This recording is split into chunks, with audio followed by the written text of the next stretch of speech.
Howdy, and thanks for learning about MS with me, Aaron Boster. In today's video, I'm going to share tricks and tips to help you have the best vacation possible despite having a chronic condition.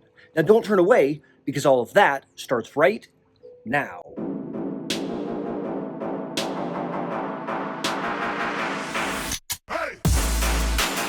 You see, it's my goal to help you live your best life despite having MS, and that includes taking awesome vacations. So grab a pad of paper and maybe some sunscreen, and let's jump in. My first pro tip is to train your body in preparation for your vacation. Now, what do I mean by that? Oftentimes on vacation, we may be walking distances that we didn't plan for. We may be walking a lot, and oftentimes it's not on even terrain. You may be going on the beach where it's sandy, or where you're walking up and down hills or walking on rocks.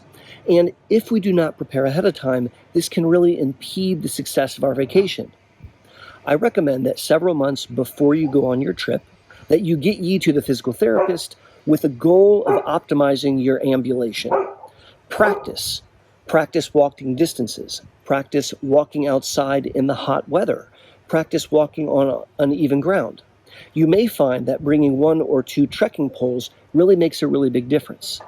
And in my experience, if you prepare your body ahead of time, you will make the vacation much more enjoyable for you.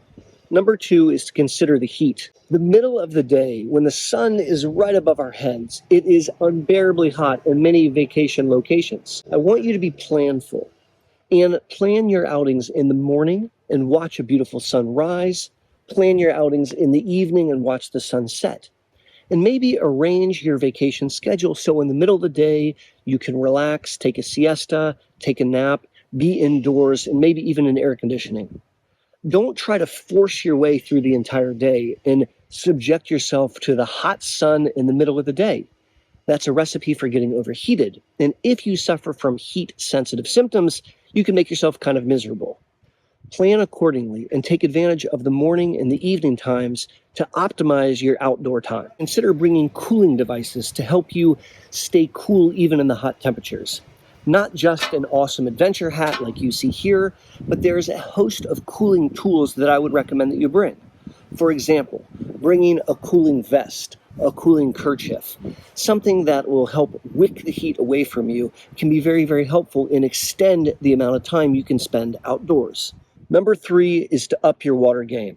Now, any of you that follow the channel know I'm a big proponent of drinking water.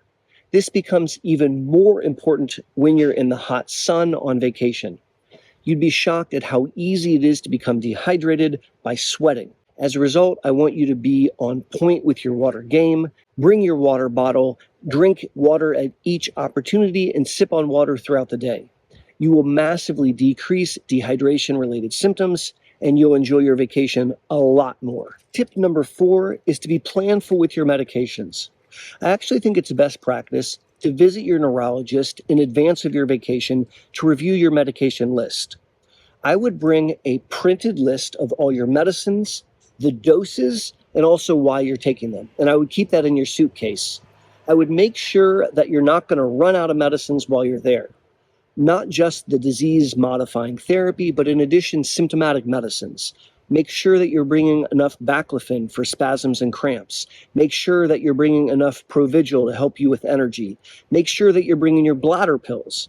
And don't ever pack them in the stowaway luggage. Always bring it on your carry-on. God forbid you're separated from your luggage, you've got your meds in your carry-on, and you're good to go. Number 5 is to schedule downtime.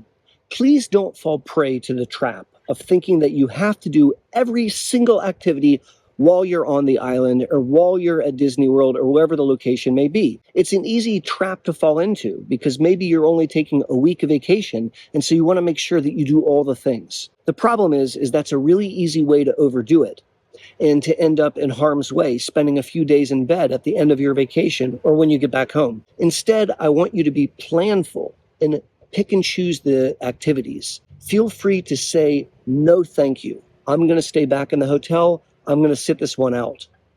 If you can plan breaks, you can enjoy your vacation that much more. I'd love to hear from you. What are some best practices, tricks, and tips that you've picked up to optimize your vacation experience?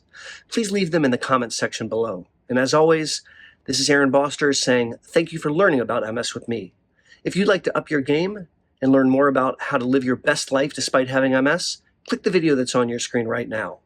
And until my next Monday morning video or my next monthly live stream, please be safe and take care.